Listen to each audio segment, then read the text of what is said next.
I feel like I'd be further along if I didn't have to cut or snap every other bolt on this truck. So check this out. This one's my favorite. That one just snapped clean. I put some force on this one. Yeah, I was impressed. This was totally fused. Got Evapor Rust Remover, WD-40. I mean, we've put PB Blaster and all kinds of stuff to soak this up. Use a wire wheel to clean up the threads. The other side we just cut. Figured we learned our lesson. So that one's good. A lot of these other ones just snapped. This one's still stuck in the wrench. Got lucky with this one. But we have just been... That's totally fused. Yeah, so we've been snapping them off one by one. Yeah, this one's still stuck in the socket. I don't even bother, just get another socket. I just put them in this pile and I'll deal with them. So let me get you up to speed on how this became a rotisserie restoration.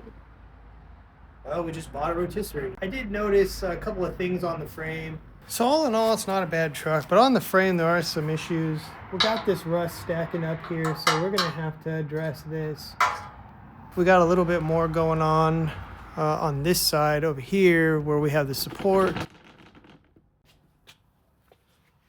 So underneath here you can see rust stacking up. On this, where the rear bumper goes for the div. So this support here has got some stacking rust in there, whether it's, I think it's called shelving or just rust pack. I don't know. I just call it rust. So on this side of the frame, this is the rear upper shock mount. I cleaned it up as best I could. This actually looks okay, but the one on the other side is missing.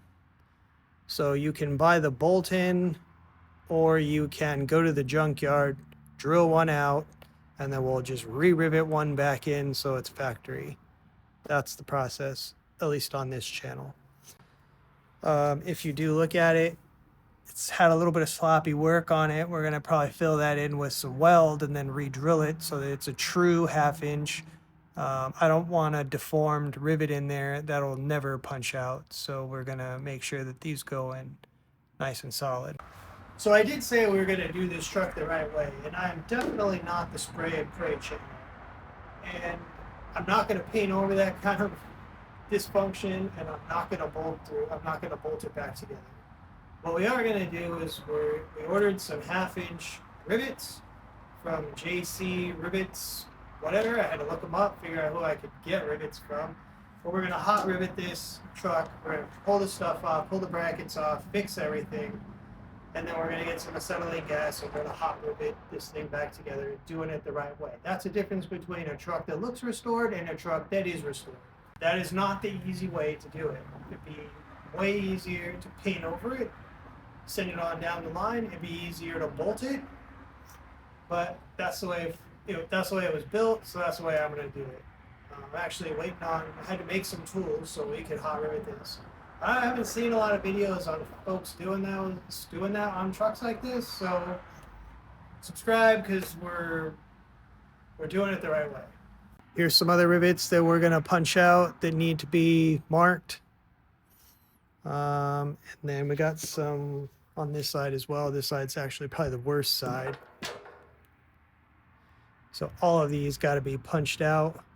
Got to repair this and then hot rivet these back in. So that's the process on this channel. That's actually the right way to do this. Let's take a look at some of the tools that I had to make in the machine shop so that we can do this hot rivet job correctly. Okay, so the stuff that we bought. We bought the Chicago pneumatic 4285 knuckle buster. So this is a rivet hammer, rivet Series C riveting hammer. This is like a 9X rivet hammer. So it can go up to 9/16. And since we're dealing with 1/2 inch rivets mostly, this should be good.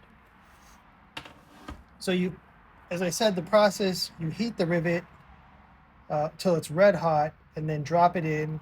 And then you want to hit it with a flat hammer like this to deform the shaft, to fill the hole, And then you want to hit it with a forming to form the head of the rivet. So I've been working on this all day. This is hardened steel, so it took a while to form that out with uh, a ball end mill. I guess you could buy these. I couldn't find anything that was credible. They had dimensions and everything that I wanted. Um, so I just made this in the machine shop. So I actually bought 2 sets so that you can deform one and keep one. We did get some high flow fittings so that we're not constricted with air on the hammer.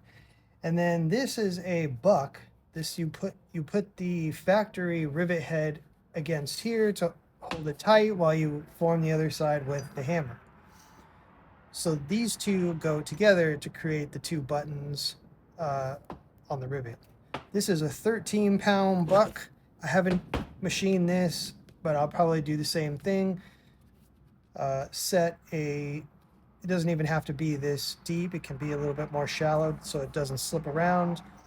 And we'll basically use this to buck the other side while we smash it with the hammer to form the head. So that's the process of hot riveting, and that's what we've been up to today. The other thing we made is this rivet sizer. So we ream this out to a 1/2 inch hole, and basically we could put the rivets in here so that we can put this in the lathe, and then we could actually size the rivet. Depending on what your stacking height is, you will likely have to adjust the size of the rivet. So we bought 2-inch rivets.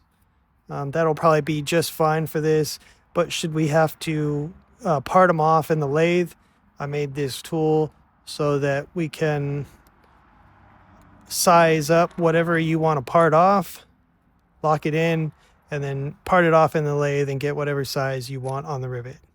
So this will just make things a little bit easier for us. So that's another thing that we made today.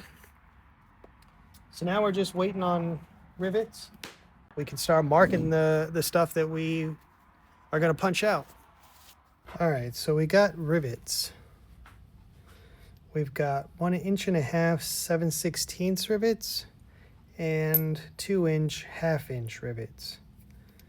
So what we're going to do is we're going to heat these up with oxyacetylene, and we're going to pound them in the frame. So that's next. So I did mention that we made this to part off the but I know someone's going to put it in the comments, or you could just use a die grinder. Or yeah, you could just use a die grinder. If you don't have a lathe, use a die grinder. We did get oxyacetylene. We have not set the tanks up yet. Green is oxygen, gray is acetylene. So we'll set these up tomorrow. But what I did notice is that we have 2, let me show you this. So these are 2, one says 74, one I was told was a 72. Oh, let me adjust this.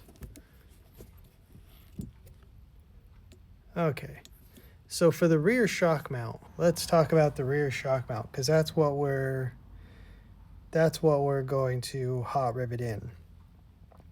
So for the rear shock mount, this looks to be the same height as the one that's on the frame, but this pattern is different.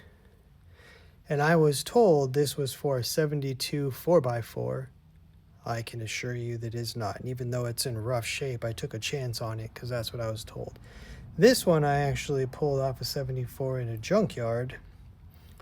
So that's a different story. So they do match up, but they don't match up to what's on the frame. So let's take a look at the frame. And before we get to the frame,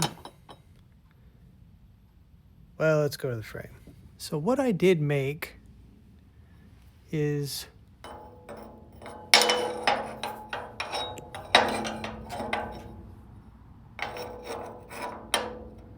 this on my CNC is a template for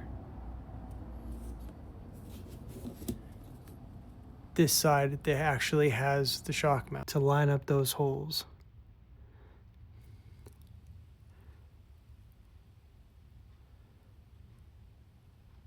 It's 2 5/8, 2 5/8, and then 3 inches on the diagonals. So I'll put the tap file for this. If anyone's got a 67 to 72 F-250 that they're working on and they're having a hard time with shock mounts, you can use this. I'll put the tap file, I'll put a link to this tap file and you can download it. What we're gonna do is we're gonna use this and make a template so that we can align. I'm also making a laser, something to hold a laser in the lathe so we can set this up directly across from the other one. So we'll do that in the next video when we hot rivet in. So the next video we're gonna align this and hot rivet. So subscribe, tune in.